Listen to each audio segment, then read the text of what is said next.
Jayshell, ready? Yep. Okay, Gleba. Okay, so we're going to be learning some Scottish Gaelic this year.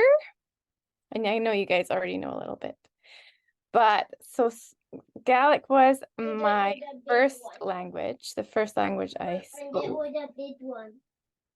And I was born on, I'm just going to show you. Oh, hang on. Why is my screen advancing? Here we go. Okay.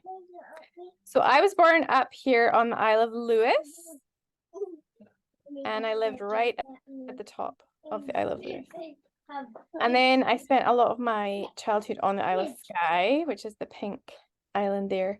And my dad was from this little island over here, North Uist. So my mum was from Lewis and my dad was from North Uist.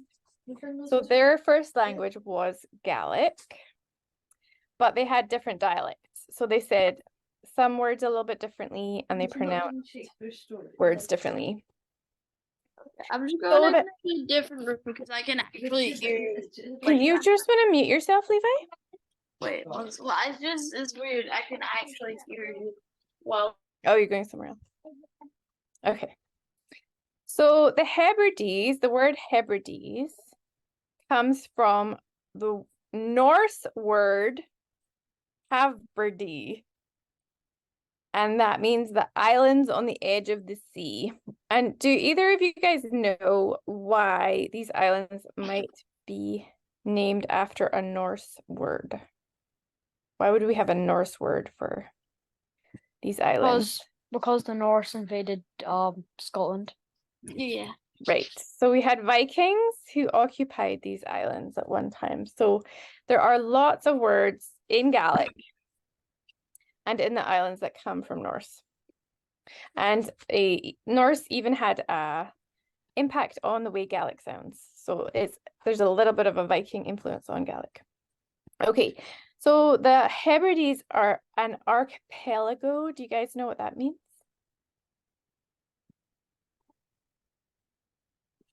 Do you know what an archipelago is? Okay, so it's like a chain of islands. So there's the Outer Hebrides and there's the Inner Hebrides. So the Outer Hebrides are in that brown color and the Inner Hebrides are in the pinky color. So there's in the Outer Hebrides there's 15 inhabited islands, and in the Inner Hebrides there are 36 inhabited islands.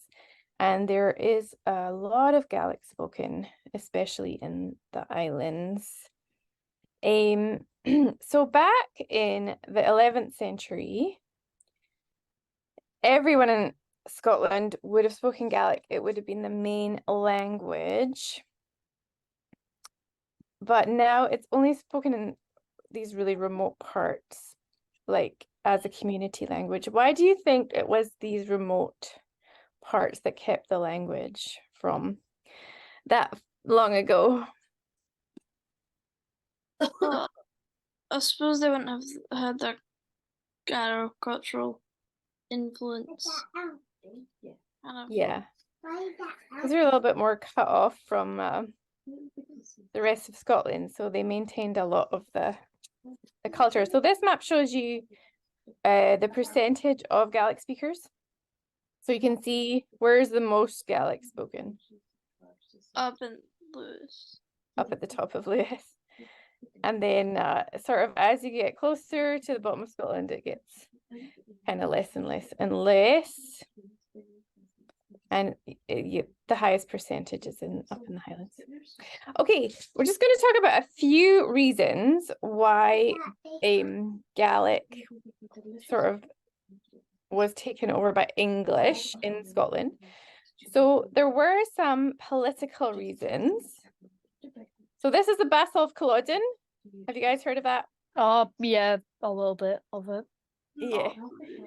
So there was this Jacobite uprising against the British government, and after the Battle of Culloden, the British government decided that they wanted to kind of keep Scots in their place because they saw them, they're a bit rebellious.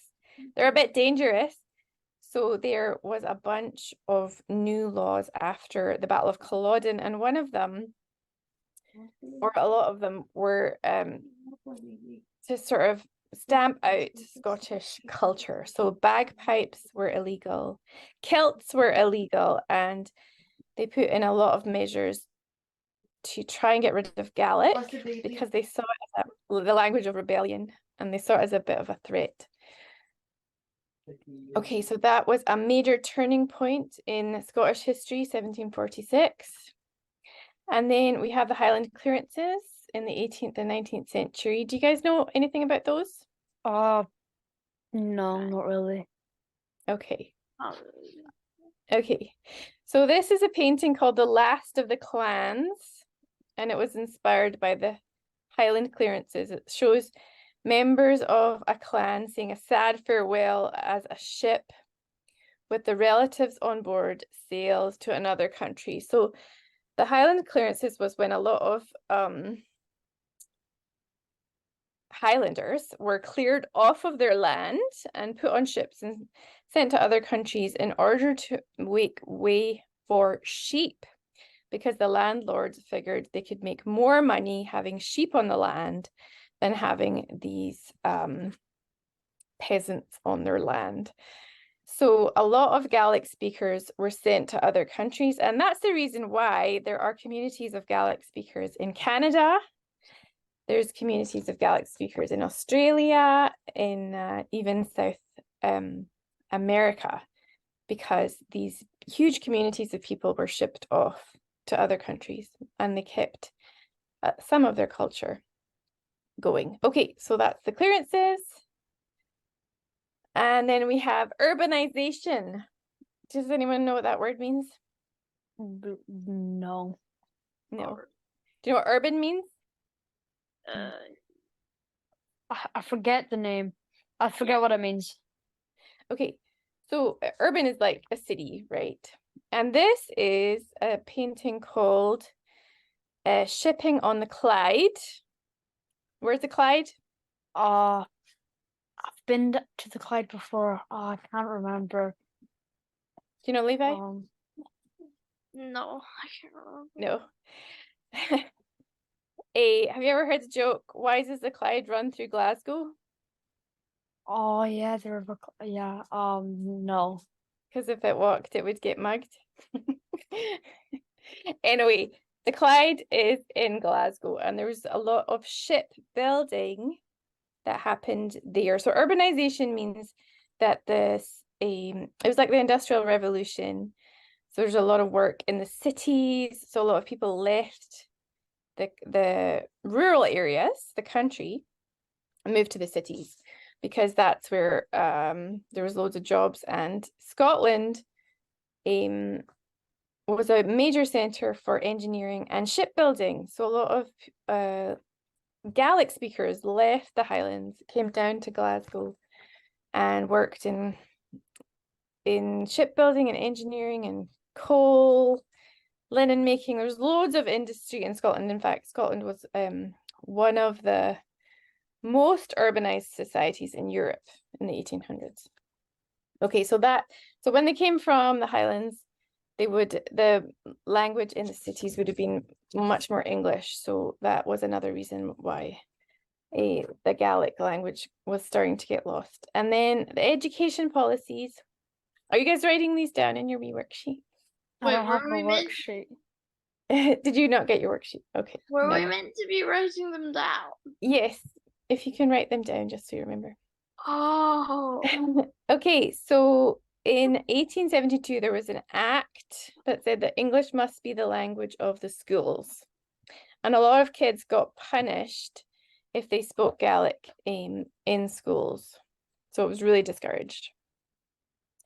Okay, so that's some of the reasons why there's not as much Gaelic in Scotland. That was the Education Act. So Gaelic is a Celtic language. It came from the Celts, and they're a group of people that migrated across Europe. Did you guys know the book of Galatians in the Bible was written to the Gauls, who were Celts? So, so Galatians is a book of the Bible that is written to Celts. Okay, so there are a few Celtic languages still spoken in the UK. We've got Scottish Gaelic. Manx Gaelic is spoken on the Isle of Man. Irish Gaelic is spoken in Ireland. Welsh is spoken in Wales. And Cornish is spoken by a tiny amount of people. And then over in France, you can see Breton is another Celtic language spoken in Brittany. Can you guys see which of the Celtic language is most widely spoken? The one in Scotland, like, Looks like it's the one, Wales, but I don't know. Yeah, well, yeah, Wales has like 500,000 speakers. This is in 2011. oh, okay then. I need to charge my computer. And yeah, so Irish has more speakers than Scottish Gaelic. Oh, So Irish and Scottish are very close related languages. Not so similar to Welsh. Okay, so we're gonna start learning a little bit of Gaelic. And this is the Scottish Gaelic alphabet. Can anyone tell me which letters from the English alphabet are not in the Gaelic alphabet? wait a minute. Ray. There's no O. There's no O. There's an O? Well, there's no Z then. That's right, there's no Z. There's no Z, there's no X, there's no Ray, and there's no K. There's there- no W. Is there an S? There's also no. There's an S, yes, but Oh, there's yeah. no Z. There's no Q. There's no V and there's no W. Right, good. So there's only 18 letters, and the English alphabet has 26. However, Gaelic actually has more sounds in it than English. So there's sounds you make in Gaelic that you do not make in English. So some people do struggle with pronouncing Gaelic sometimes. Okay, so we're going to go over some greetings. This is a greeting you would say in the morning. Can you guys say Matin va? Madden. Wait. Matin va, so it's like a V Madden. sound. Madden Va. Wait. Matin va, gleva. Very good. Levi, can you say it? Matinva. Matin va. Mirvalach, marvelous. Okay. Fesker ma, that means good afternoon. Can you say that? Esker Ma. Gleva. Levi, can you say Fesker ma? Veskerma. Mirvalach. Okay, and good night is Eicheva. Eichema. Eicheva, gleva. Levi, can you say it? Eicheva. Awesome. Okay, did you guys notice what is different about good afternoon? Well, it's a There's a F. Yeah, that's right. There's an F. But what about the word ma? It's a bit Oh. different. it's a man instead of that. So it's ma instead of va. So the beginning sound is different in good afternoon. So it's matin va with a V sound, vesker ma with an M sound, eiche va and with a V sound. Okay, do you guys, either of you know why that is?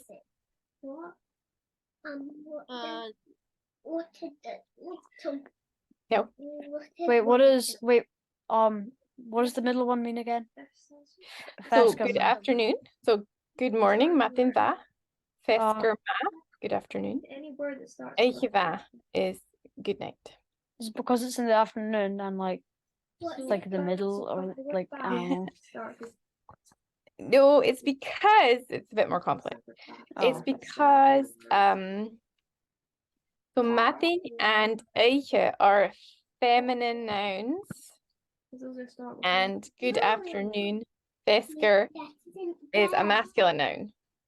So we change an adjective after a feminine noun. We change the beginning sound. So in English, nouns do not have gender. So it's a bit of a weird concept, but in a lot of languages, nouns have a gender. So it's a way to group different nouns together. So don't worry too much about that, but just know that every noun in Gaelic has a gender, either male or female. Okay, so I'm going to put up a clock or a picture of a time of day, and you guys tell me the appropriate greeting, okay? Amy, that's not very nice. That's quite mean. So it's 8:15 in the morning. What you going to say? Nice to your sister, Um, okay? Come on. No. Ma. I'll take them off of you. I keep forgetting. Matin. What about Good. math? The rest are pretty. Matin va. Ba? Dus matin va, fesker ma, or eiche va. Okay. Martin va. Wait. Gleva. Okay. Right, Levi, you can do this one. Okay. 11 p.m. Okay, so what would you say? Elsheva. Eiche va. Gleva. Okay, Thomas, you can do this one. Best. Oh wait, it's good more. Oh. Mama. I keep forgetting this one. Matin Martin va. va. Gleva. Very good. Okay, and Levi.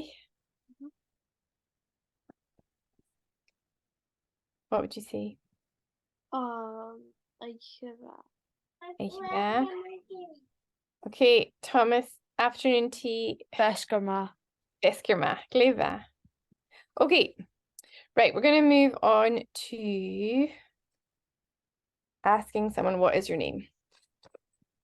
So how we say our name, how we ask someone their name is we ask J and Tenem aha orst, which literally means what is the name that is on you? And there's two ways to ask it. J and Tenem a horst, what's the name that's on you? Or this one, J and Tenem a horav. Does anyone know why we have two different ways to ask? Gender. No, not gender Oh. this time. Good try though. Do you know Levi? I know. Pardon? I do. You do know? Yeah. Well, tell us then. One of them's more polite. One of them's more polite. Okay. So which one's more polite? The second one. Right. Okay. So J and Tenema Horst is sort of informal. And J and Tenema Horov is what you would use with an older person or someone who you wanted to show respect to, like a doctor or a teacher or something like that. So that's how we show politeness in Gaelic. We change the pronouns a little bit. Okay, so you see J and Tenem a horst, J and Tenem a horov, and then you answer by saying Ismisha, and then your name. So if someone asked me my name, I say Ismisha Agnes. Thomas, you would say It's Mr. Thomas. Levi, you would say Mr. Levi. Ismisha Levi. Gleva. Okay, so when I'm in primary school, I sing a little song with the kids and I go around the room and I say, J and Tenema Horrors, and they say Ismisha and their name. So I'm not going to do that with you guys because I want to embarrass you. But sometimes it does help to have a wee song to remember things with. Okay, so here are some names, Gaelic names. Levi, can you look at the screen, please? Yeah, I'm just looking at that. Okay, that's fine. So we have some Gaelic names and then their English equivalent, but they're not in the right order. So you guys need to try and match them with the correct name. So let's see if we can match the Gaelic to the English. So Runich. What name do you think Runich is? Rachel. Rachel, Gleba. Seamus. Helen. Nope. Oh. Good try. What do you think, Levi? James. Good. Ian. Do you know what that one is, Thomas? John. John. Very good. Wait, what? Mary. Levi, do you know Mary? What Mary might be? Mary. Good. Shorus. Donald. No. Good try though. What do you think, Levi? Sure. Oh yeah, that means. George. Good. Shonak.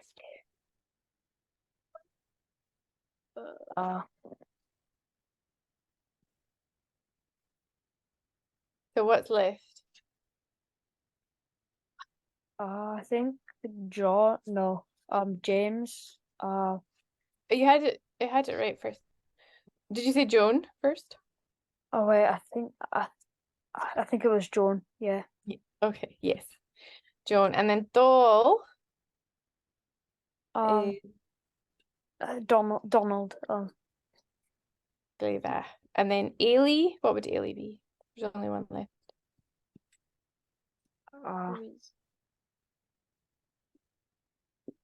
So wait, Helen. Oh yeah. Well, I didn't know what we did. Yeah, that's okay. All right.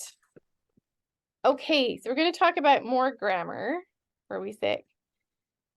So, we have in Gaelic what is called the vocative case. And so vocative means the calling case. So when you're talking to someone, you're going into the vocative case. So voco in Latin means call. Can you guys think of any words that have voca in them? Vocabulary? Vocabulary, right? So that's what you call stuff. Vocal. Vocal, right? So you're using your voice to like say something. Vocal. Vocation. Wait. It's What? like vocation is like your calling in life. So vocative case is when you're like talking to someone, their name goes into the vocative case. So in English, we don't really notice the vocative case, although I think in the older days, they would say, "Oh, great king." And when they said, "Oh," that was part of the vocative case, the calling case. But we don't really notice the difference so much in English anymore. But in Gaelic, the name of someone changes when you are talking to them, when you're calling on them. So I'm just going to show you how it changes. So a person's name changes when you call them. So male names, Lenite. So that means the first sound, like remember ma and va. So va is lenited. It's a softened version of ma. And they also slenderize. So the ending, you add an I, and it goes from a broad vowel sound to a slender vowel sound, which I will give you some examples. And then female names only lenite, so the beginning sound softens. Okay, so if we can go back to our names, we'll take an example here. So Seamus, James, goes to, so it lenites at the beginning, you put an H in, and it sounds slender at the end. So Seamus goes to Hamish. So Seamus, Hamish. Can you hear the difference at the beginning and the end? Yes. Okay.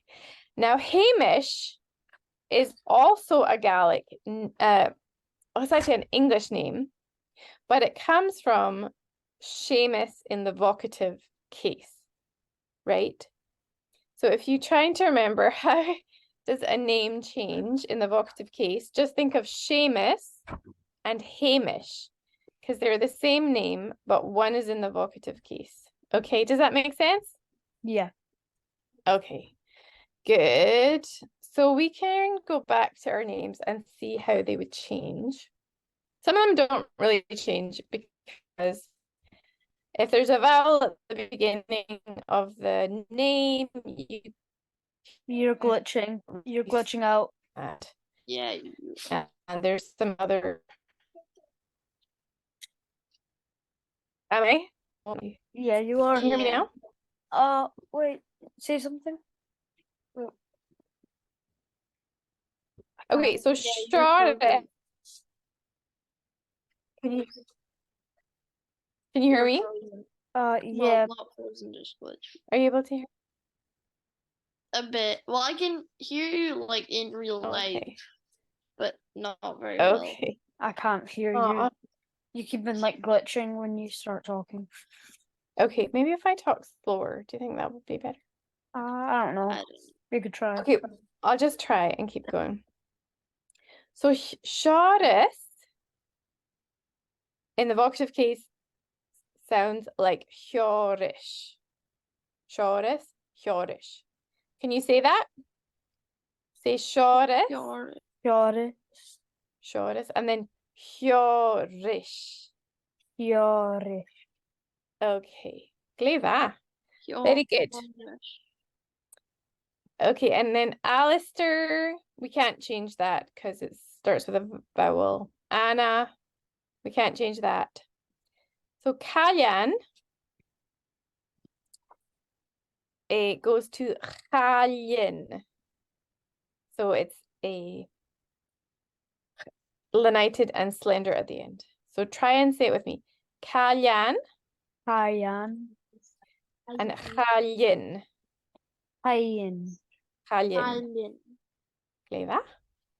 So Behak is a female name. So you guys remember what happens to a female name in the vocative case? Not really. They lenite. So they don't slenderize at the end. So Behak goes to Vehak. You guys want to try that? Vehak. Vehak and then Vehak. Wait, say that again. You kind of glitched a little bit. So Behak Vehak. goes to Vehak. Vehak. Levi. Can you try Levi? The heck. The heck.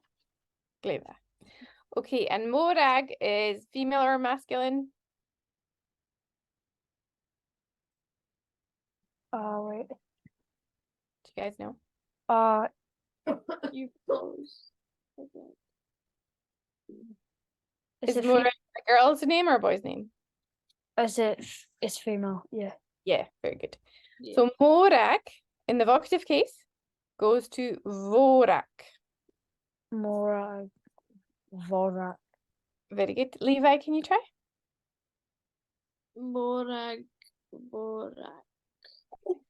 Levi. Okay, I think we've only got 6 minutes left and we can do more of these another time, but I'm going to move on to looking at how these people are. So what does Kimaraha mean? You guys remember that one? Levi. It means how are you? Okay, good. Okay, so Kimaraha means how are you? Kimaraha iat means how are they? Okay, so we're just going to go over these words here. So Okay. ski means tired. Mhm. Bronach means Angry. close, sad. Polishja means Stressed. oops. Polishja means happy. Wait. Cearrscailiúr means good enough. Tang means busy. Ferragach means angry. Okay, I'm just going to go over those and see if you can remember. What does ski mean?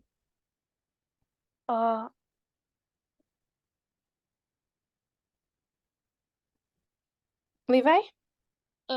He means tired. Okay. Okay, Bronach. Oh, Remember that one?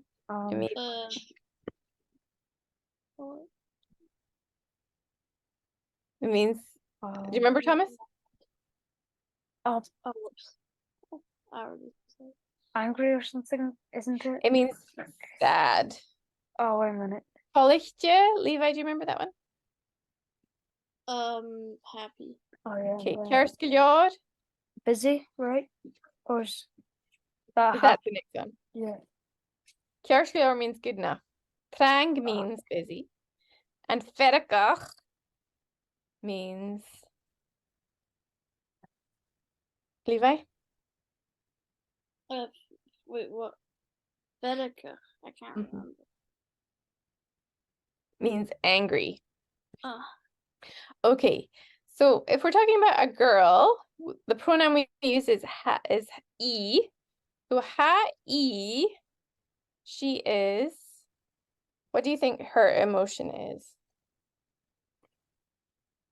It looks kind of stationary to me. Like, she just looks not neutral. Okay, so which one would maybe you use for that then? I have no idea. Levi, which one do you think? Which? So the first one? Yeah. Maybe tired. You think she looks tired? Maybe Kerskio. Cearrscailiúr. So that's like good enough. She's not great. She's not awful. She's sort of in the middle. So e cearrscailiúr. Okay. So if we use the pronoun e for a girl, do you guys know what pronoun we'd use for a male? Not e, but what'd you say, Levi? Well, I do. But it's A. So what's he look like? What might describe him?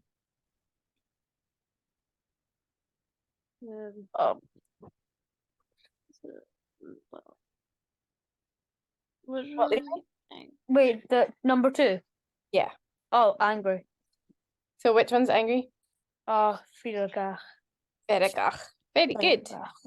Okay, 3. So we've got a girl, so we're going to say e. Now, how does she look, Levi? Bronach. Bronach. Very good. What about number 4? So it's a group of people. So we're going to use this pronoun, iet. They look busy. Yes. Which one? Do you remember which one's busy? Rang. Tang. Mirvalach. Okay. Now, what about this dude here in the red shirt? Tired. Okay, do you remember what that one is? Sigith. Oh, wait, like, I forgot to pronounce it, but it's like ski. So it's like when you're skiing down a hill. Yeah, okay. Same sort of sound. Ski. Okay, so what pronoun did we use, Levi? What did you say? Is it bloke, right? Is it? What did you say? Man. What pronoun do we use? Ha-e. So ski. And then last one, Happy. how does she look? Happy. Number 6. Happy. Do you remember which one is happy? Is it Kirgulior? So Cearrscailiúr, you could say that. It means good enough. But I think she looks really happy, so I think I'd go with Polichte, which is the word for happy. So e Polichte.